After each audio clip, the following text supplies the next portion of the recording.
pozdravljeni. Spet sem pri knjigi in danes bi vas rada opozorila na tretje poglavje. Naslov je Razstrupitev telesa.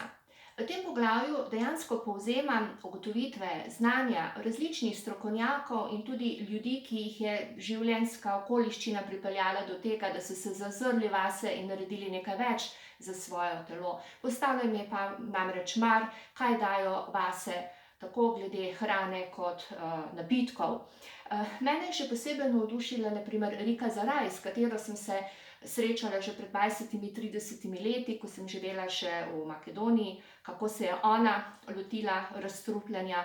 Od sodobnejših diet, na primer, ki jih verjetno tudi vi poznate, me je navdušil Mercola in njegov sistem kurjenja nezdravih maščob. Skratka, v tem poglavju vam povzemam neka znanja, informacije ljudi, ki o tem zagotovo vedo celo več kot jaz ali morda vi, in prepričana sem, da boste spodbujeni, da še sami poiščete dodatne informacije.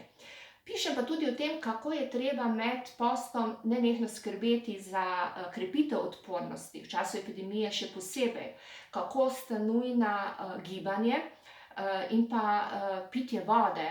Namreč velikokrat se zgodi, da v življenju izgubimo občutek za žejo in lakoto, jo zamešamo, in to se je zgodilo konec koncev tudi pri meni.